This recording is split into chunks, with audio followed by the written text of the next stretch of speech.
evening, everyone. I'm Lillian Curry. I'm from the Cleveland Foundation, and it's my honor to welcome you here tonight into this incredible space.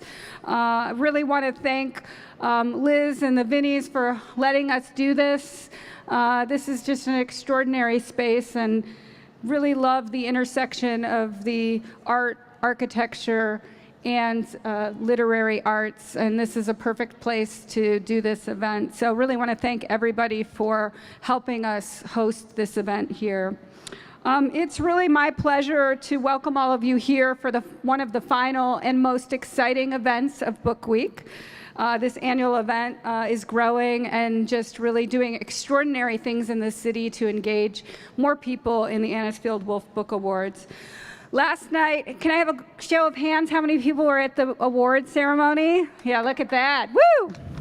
It was a great event, sold out again, where the entire community gathered to honor books that celebrate diversity and confront racism. At the ceremony, Kevin Young accepted the 2018 Anisfield Wolf Book Award for Nonfiction for his work Bunk, and we're so thrilled that he's joining us tonight to share from that work. I also want to call attention to the Cleveland Print Room, and Liz talked about them. The photography that is behind and at top is done by the Teen Institute, part of the Arts Mastery program that the Cleveland Foundation is investing in. And you can see back there, and I'd like everyone to give them a hand, the young students whose work is displayed, and the students are up there who have been in the program and who are achieving mastery in photography. And so I really want to thank Sherry for this partnership and for the work that the kids do. And it's in its third year and growing, and now Sherry's serving more than 250 students across the city in photography year-round, which is really exceptional. We're also grateful to partner with Brews and Prose for all they've done to celebrate the Book Awards and for Book Week. And so with that, I would like to turn it over to Lydia from Brews and Prose. Where is she? There she is. Lydia Manel, and she is going to introduce Kevin. And thank you. And we will really looking forward to this extraordinary event. So thank you for partnering with us.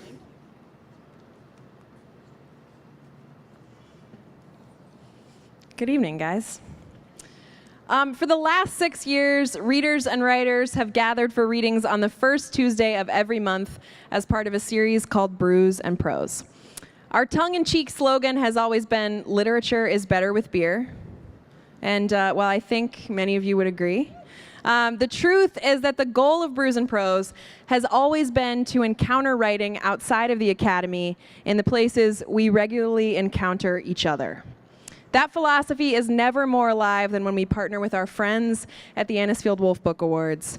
Together, we've hosted readings in boxing rings, cathedrals, museums, theaters, and this year in the beautiful courtyard at Worthington Yards. And I can assure you, literature is better in all those places as well. We have a busy fall ahead at Brews and Prose, including the first ever Cleveland Drafts Festival in Tremont next month and a stellar November reading back in our home at Market Garden Brewery. I hope you'll drop by those events, and tonight visit our table, which is just near the bar, for more information. Greatest thanks tonight to our partners with the Anisfield Wolf Book Awards and Cleveland Book Week, Karen Long and Stephanie Hicks Thompson.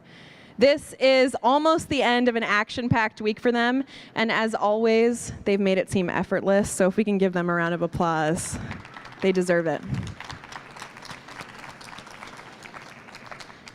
Also, all month long, I've been thrilled about this particular event, in part because of the space we get to fill tonight, and for that, we have Liz Moggins and Worthington Yards to thank, so thank you for welcoming us, Liz. And in the spirit of welcoming, there is a special guest with us tonight who also deserves our continued gratitude. 2018 Anisfield Wolf Award winner Shane McCrae is here. If we can give Shane a round of applause as well.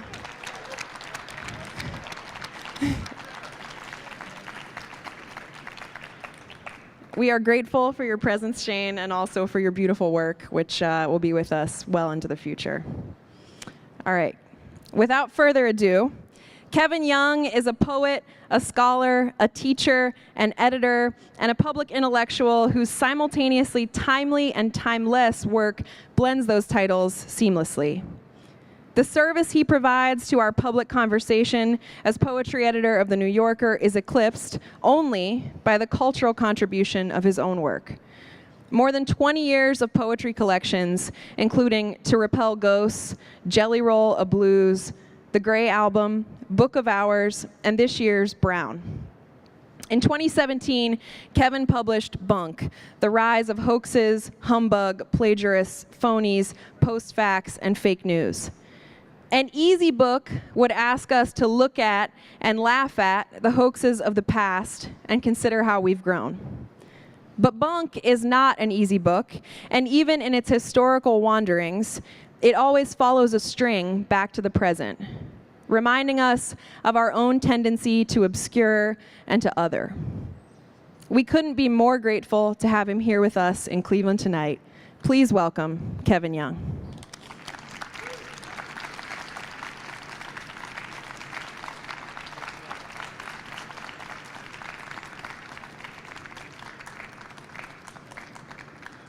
Thanks so much for coming out, and thanks for that introduction. Thanks to Brews and Prose, the Cleveland Foundation, and the Anisfield Wolf Awards. It's been really a wonderful few days for me, and I hope you all are having fun too. You doing all right? You got some brews? I got some prose. I'm going to mostly actually read poems, but I thought I'd start with a few parts from Bunk. Sorry.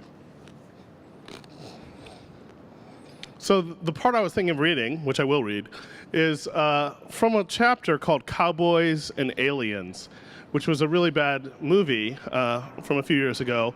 But I love the title just because it's so much of what the hoax is about. I started, as I was saying last night, thinking of the hoax as this, I was trying to understand why people deceive each other. And ultimately, I started thinking about why we believe.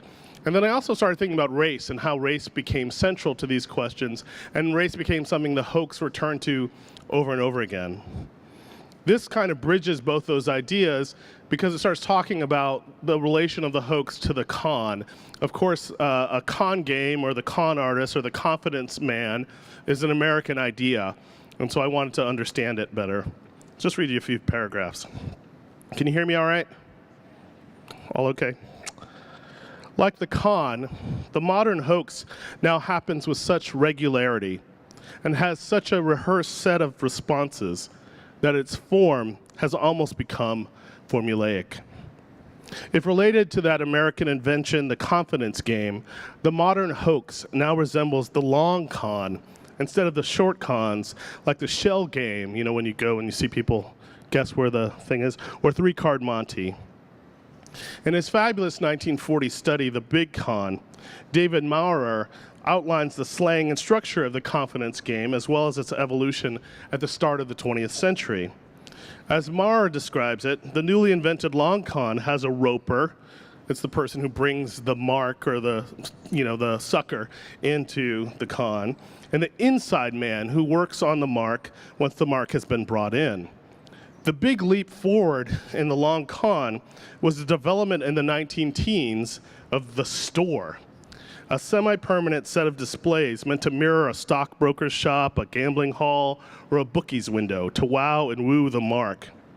If around this same time human character changed, that's what Virginia Woolf said, so did the hoax.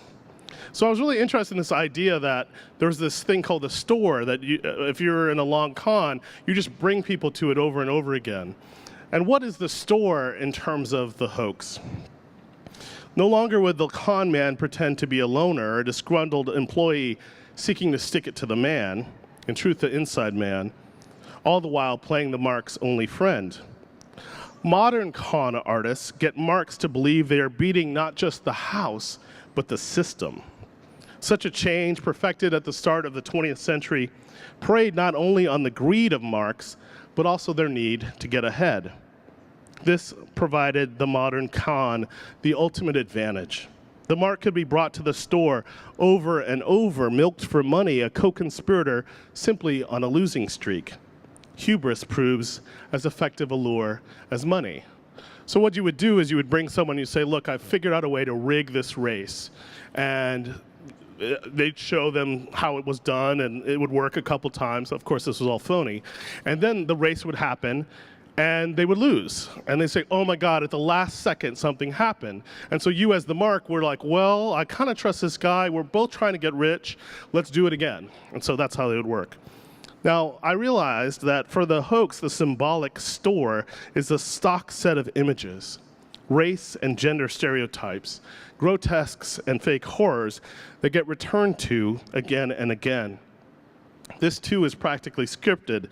As Luc Sant notes in his introduction to a reissue of The Big Con, the con itself is ritualized, featuring the roper and the inside man, whose roles are as archetypal as Punch and Judy, or Mr. Tambo and Mr. Bones in minstrelsy. British and American, such archetypes enact racial and sexual, if not violent, fantasies. Indeed, Punch and Judy or blackface minstrelsy use violence or race as a frequent cover for questions of gender and sex. The hoax is not far behind, substituting ritual for reality. Yet while the long con, when done right, need never have to end, the hoax is all about discovery, hinted at all along. Hindsight is the hoax's best light. The hoax is a kind of coded confession, revealing not only a deep-seated cultural wish, but also a common set of themes or feints or strategies that add up to a ritual. This is why we often are not just fooled, but made fools of by the hoax, indicted by its revelations, not of what's true, but of what we truly believe.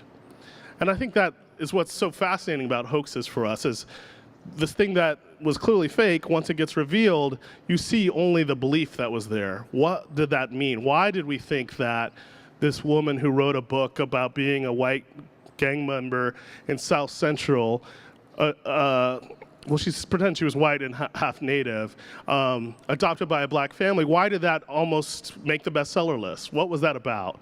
I don't know that answer, but the modern hoax, filled with hints and ironies and practically premonitions, is almost begging to be caught. Perhaps because once revealed, the hoax is only just getting started. Exposed, the hoaxer or plagiarist predictably resorts to a script as familiar as the long con. Let's call it the 5 stages of grift. First, denial, denial, denial.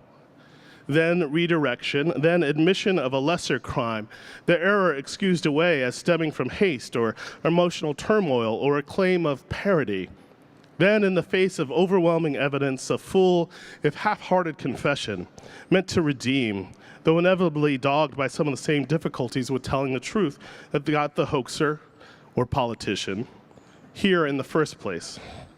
What inevitably follows, last in the hoax script, is the publication of a new novel, or a book-length confession, or the combo platter, the reprinting of the disgraced fake memoir, now with novel in small type below the title.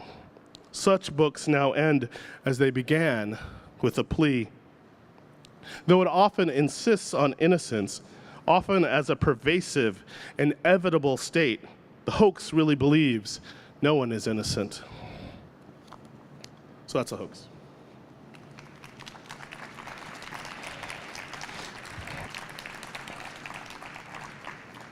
Thanks.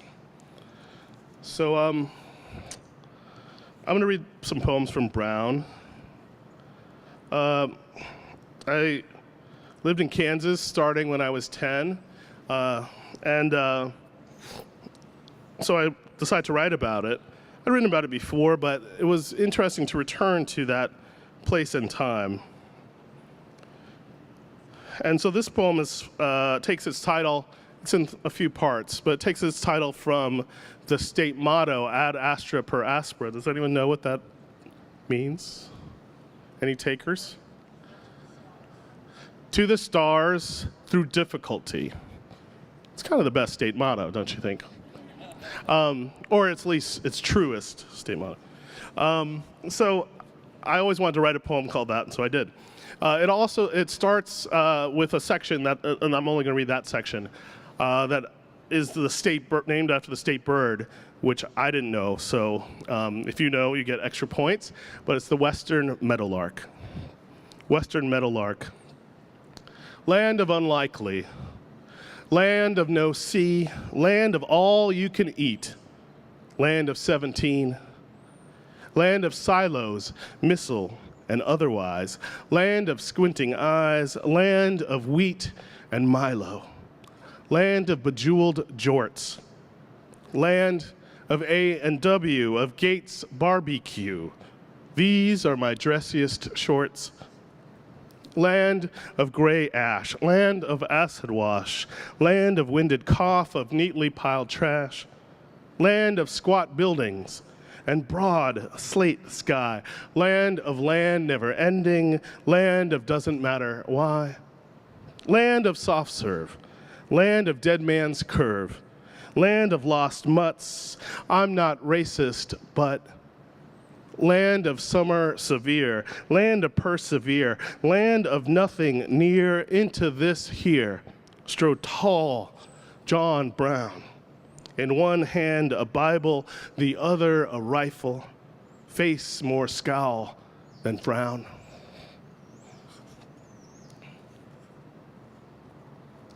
Thanks.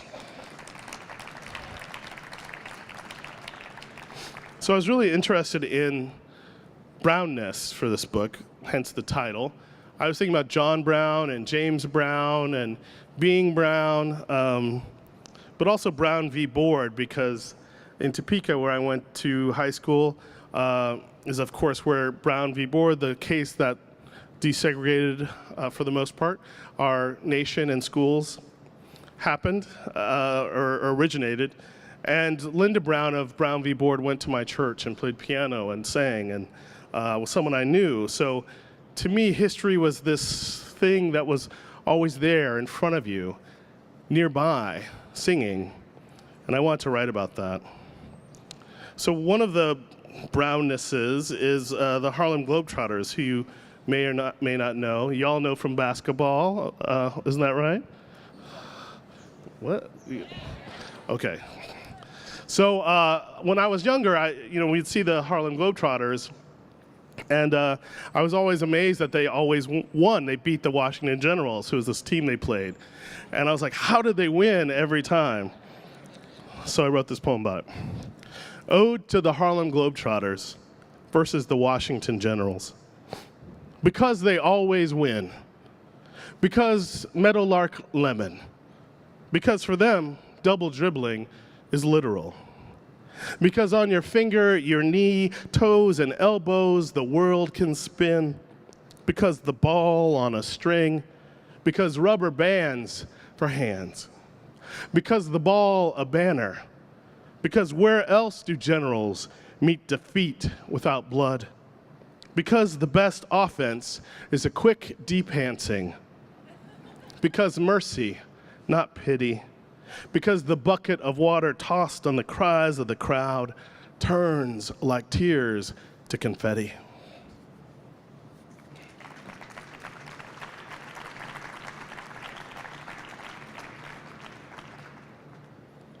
So when I was a kid, I played baseball.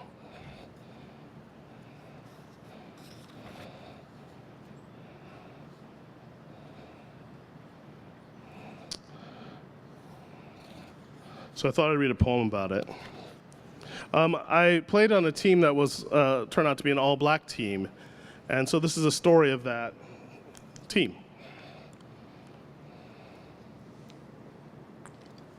It's called The Division. The Division. We played in blue jeans, unlike other teams, in their tidy PAL uniforms the cops paid for. We were outlaws, our hats dark maroon shirts with our names on the back, skin black and brown and in between.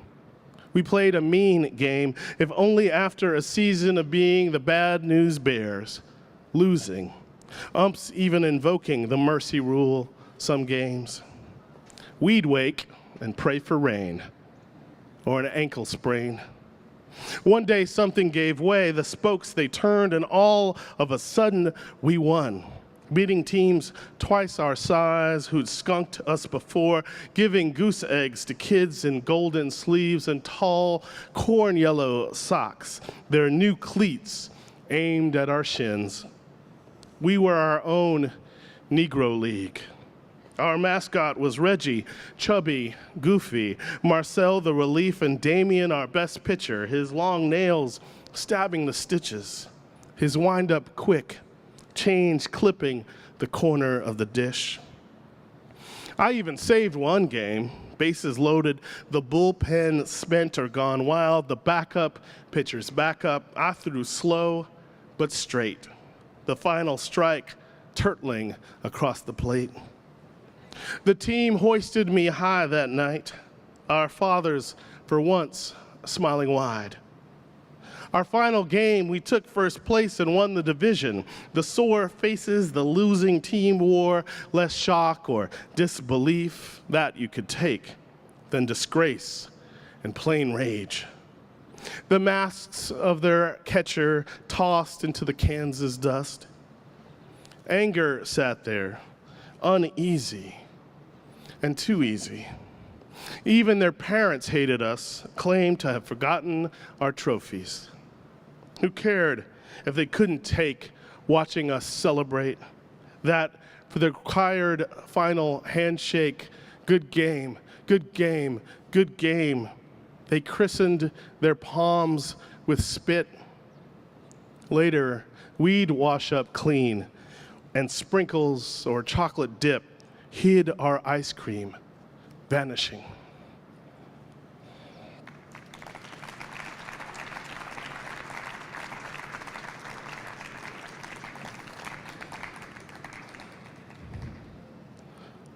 So, I had mostly finished this book when I realized I was writing about sports and brownness and my childhood, and I started writing a few poems about my son's childhood. Oh, a lot of bugs in my ear, but just saying hello. And I wrote a few poems about him, and I thought, well, because I had written about him when he was a child and even when he was just an idea. And so I thought as soon as he could talk, I should stop writing about him because I didn't want him to sue me one day. And he hasn't yet, so I kept going. So this is a poem about his first sleepover, which was a strangely sort of emotional thing, at least for me. He was fine. But what's interesting about it is I realize now it starts off with this image of him not just being gone, but sort of permanently gone. And I realized it was sort of against this backdrop of, well, the news, of sort of what happens to young black boys, of what the kind of violence visited on all of us, really, but specifically on folks that look like him. So it's called I Doubt It. There's one curse word, so forgive me. Worthington yards. I doubt it. It's as if you have died when I head into your room. Only its aging bears tucked in at night. Everything just as you left it, but quiet, to switch off the lone night lights, though you are just down the street at our neighbor boy's sleepover, turning 9 tonight, where surely you barely sleep. I bet you're up drinking apple juice, the way we once downed soda or pop or root beer, RC or Atari by the liter, playing war and bullshit. What we codenamed I Doubt It, though we boys were full of confidence. Sleeping bags, a war zone where nobody died or got sent home, where we'd play fight and camp out and need no light to keep us company till dawn. This is how we learnt about tomorrow, when I will wander over and tug you back where you also belong, by the hand, somewhat awake, sleeping bag under your arm, empty as a chrysalis.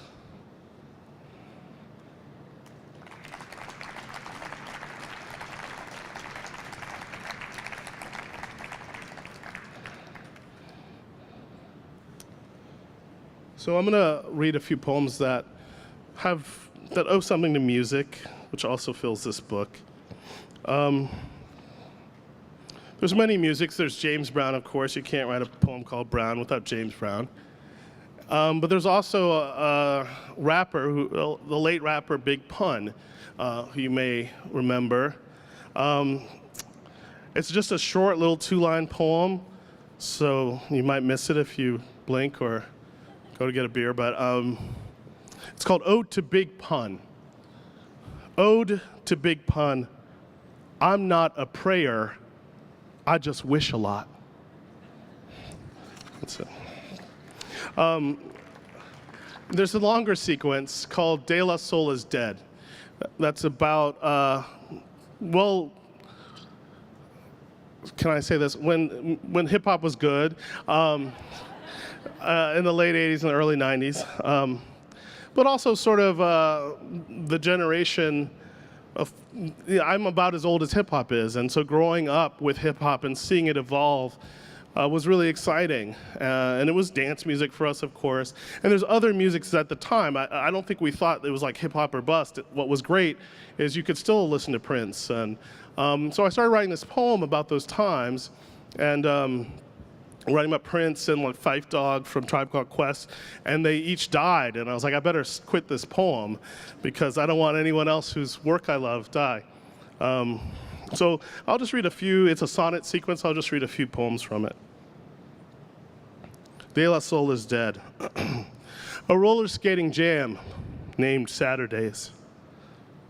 We were black then, not yet African American, so we danced every chance we could get.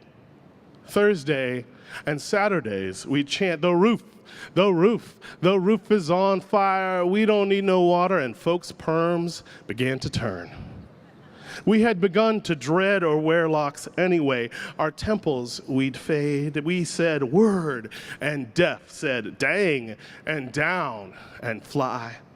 We gave no goodbyes, just all right then, or bet. No one was dead yet. People who died, Jim Carroll Band. No one was dead yet. Not that some didn't try. Often friends of mine, these are people who died. Weekends drank too much, then broke into the pool and swam, though I was barely good at that. The bottom I never did touch. Home almost dried. We listened for the dawn, or to Mr. Dabalina, Mr. Bob Dabalina. Glory, hella stupid, doused in eyeliner or lycra, and that was just the boys. Our favorite song was Noise.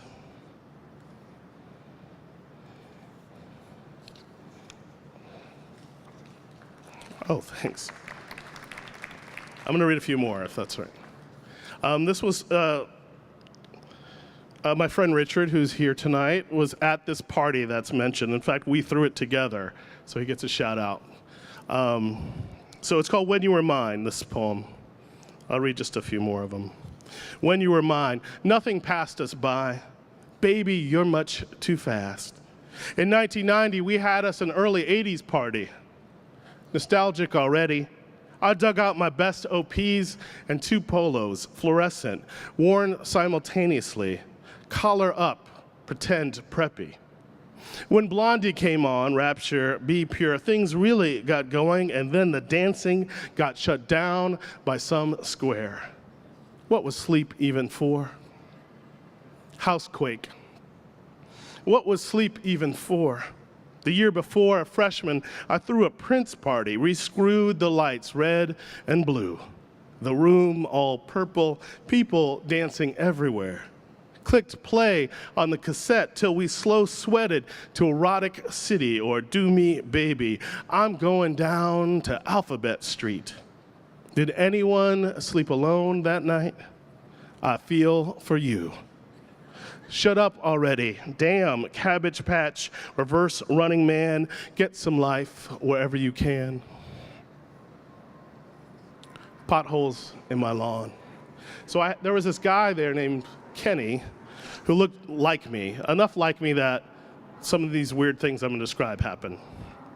Potholes in my lawn. This life. I confess we did look somewhat alike, Kenny and I. Baby dreads, tortoise shells, tight fade. Though that night his giant white roommate drunk on 8-ball in the pool room called out, "Kenny, Kenny," even when I said, "I'm not him." And he began cursing me out. "Quit pretending." That was too much. Doppelgangers, unblood brothers. We should have done more with it. Dressed as the other for Halloween, chanced an evil twin movie. No dice. Instead, we danced side by side. 3 is the magic number. Twins to the rhythm, we danced as one does. To the remix of 3 is the magic number. At a house party, someone threw just because. We were black then, about to be African American, so folks schoolhouse rocked and smurfed whenever we damn well pleased. We should have done more, or believed, mon frère, mine own body double, given the campus cops the slip whenever they quizzed us or frisked us for studying while black. Kenny, I hope you're somewhere far from here, dancing away trouble.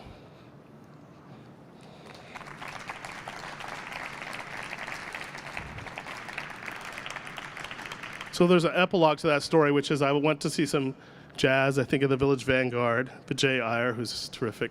And I'm standing there, and out of the door walks Kenny from the first set. And I hadn't seen Kenny in, we were like 27 years or something like that. We still don't look alike, but oh well. I'll just read a couple more. Y'all doing all right? Thirsty? You're doing all right? Okay.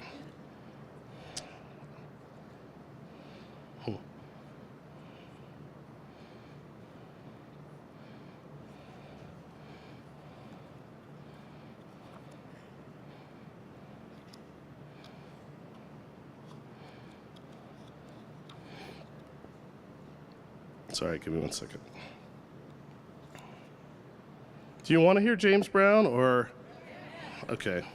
We'll do James Brown and then we'll end with one after that. So James Brown, as you'll recall, died sometime between Christmas and New Year's. And in a magazine, I think it was actually the New Yorker, there was a listing for him playing that New Year's at B.B. King's. And I thought, well, what if he showed up? What would happen? So I wrote this. James Brown at B.B. King's on New Year's Eve. Starts with a quote by James Brown. The one thing that can solve most our problems is dancing. And sweat, cold or not, and burnt ends of ribs or reason of hair singed and singing. The hot combs caress. Days after he dies, I see James Brown still scheduled to play B.B. King's come New Year's Eve, ringing it in, us falling to the floor like the famous glittering midnight ball drop, countdown, forehead full of sweat. Please, please, please, please, begging on his knees. The night King was killed, shot by the Memphis Moan in a town where B.B. King sang, St. James in Boston tells the crowd, cool it. A riot on stage, heartache rehearsed, practice. Don't dare be late or miss a note or you'll find yourself fined $50. A fortune. Even the walls sweat. A godfather's confirmation suit, his holler, wide-collared grits and greens. Encore, exhausted, after, collapsed, carried out, away, off, not on a gurney, no bedsheet over his bouffant, conch shining but boots on, and a cape glittering bright as midnight or its train.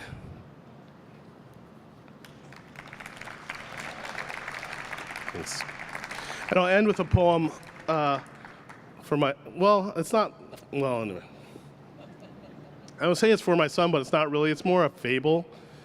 Yeah, I think that's the best thing to say about it. Thanks again. You've been great.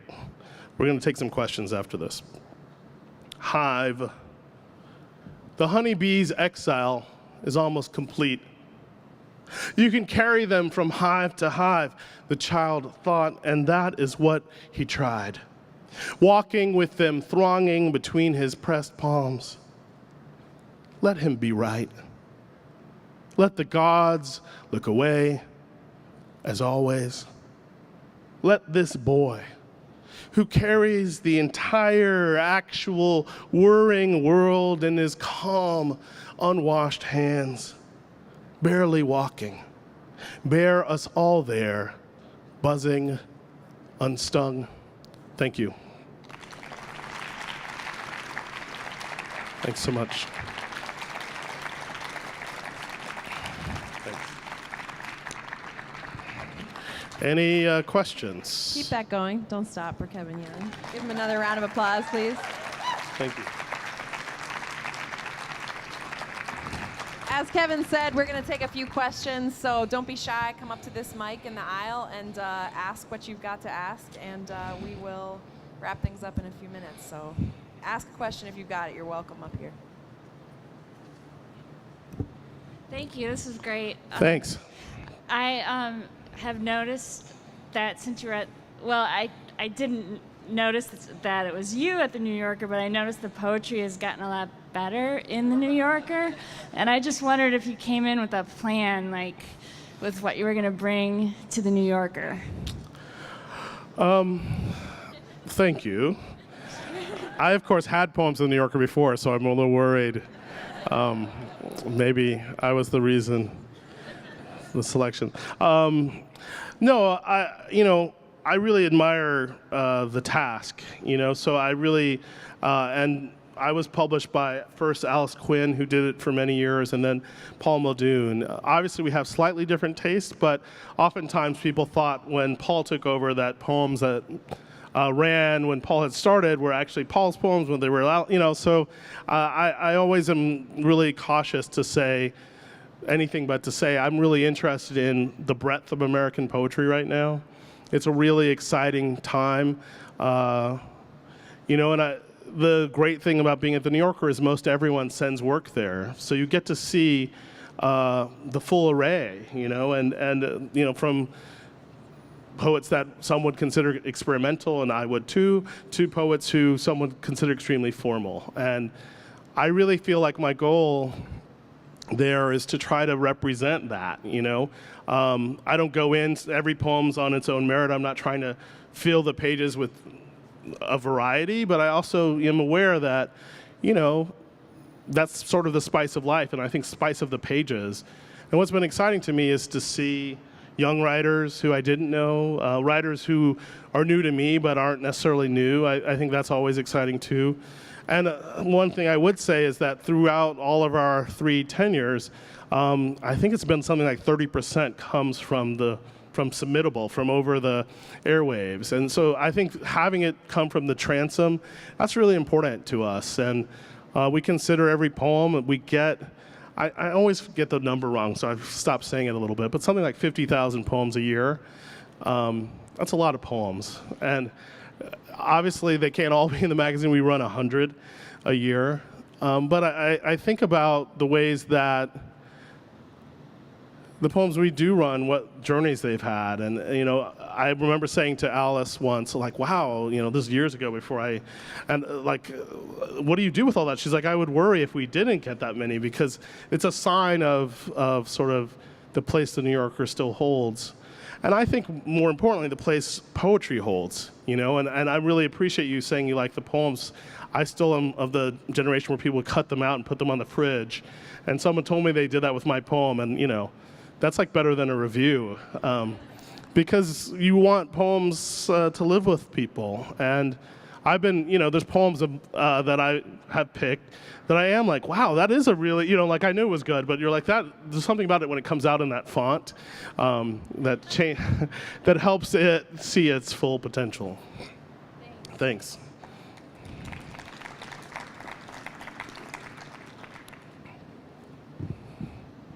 Anything else? Everyone's like, the beer is getting warm. I would like to... There's one way up there, maybe?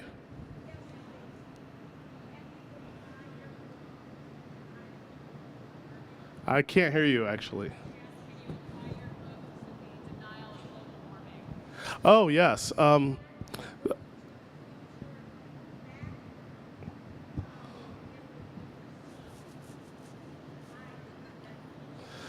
Okay. I think I got the question, which was about global warming. Yes, I do believe it is real.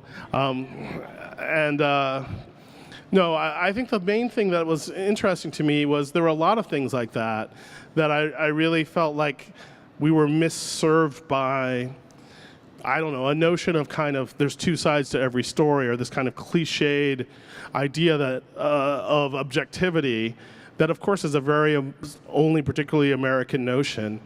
And it continues on. And so I did write about it. Global warming appears in the book. But I was really interested in tracing the ways that this hoax and this sort of what I think of as the American idea of the hoax changed, but also kind of was always been. I think things have gotten worse. I'm not alone in that in terms of fakery, but I also think that we've been here before, and there's reasons for it that I trace in the book, why now, but also I think ways out of it. I don't solve global warming in the book, but I come pretty close. So I think you get a sense of why we would end up in a strange conversation about something that science believes in. And, you know, a century before, there were all these other science sort of accepted things about, say, race that we now know were fake. So there's this kind of real tension that I trace in the book, and I hope it thinks about this with you as well. One last one. Can you grab the mic? Because I know they're taping it. Thanks so much for being here. I love the reading. So Thanks. as a follow-up to Laura's question, you talked about the number of people submitting poetry. I'm curious what your experiences have been with audiences and readers for poetry, and how do we continue to broaden the audience for poetry? Great question. I mean, I think, you know, we have to have more things like this. You know, we have to continue to find poetry in, yeah, let's applaud that. Cleveland's doing pretty good, I think. I mean, I've had a good time, so. But I'm admiring of the many different efforts. The way I think of it in, say, the archive world, where I'm also a member and a client, but also, you know, the president of, I run the Schomburg Center. And the way I think of it, we've managed to almost double in 2 years our attendance. We're at almost 300,000 visitors a year. And I like to think of it as a lot of entry points. You know, if you want to come just to dance on a First Friday to house music or Michael Jackson and Prince, which is the next one, if you're in New York, the first Friday in October, come by. You can. If you want to go see an exhibition, stay for a program, that's part of it. And I feel like poetry needs many, many venues and many, many, sometimes it's sitting on the subway, you're exhausted, you look up and there's not an ad, but a poem. And, I love that y'all are doing that on the trains too, and like seeing something that isn't just, that's reflecting your world back rather than asking you to get something. So I think that's a big part of it. But I also think reading widely and acknowledging what I think is already happening, which is, I think we're in an exciting renaissance in poetry, especially black poetry, poets of color, queer poets. We're really in this interesting boom of people writing, which I think has a long build up. It's taken a while. I remember being at the National Book Awards in 2005 or 4, and I think I was the only person of color out of 20, and that's really changed, and I think there's been a lot of reasons for that, but I also think it's meant that poetry's all the better. Poetry's really in a rich place.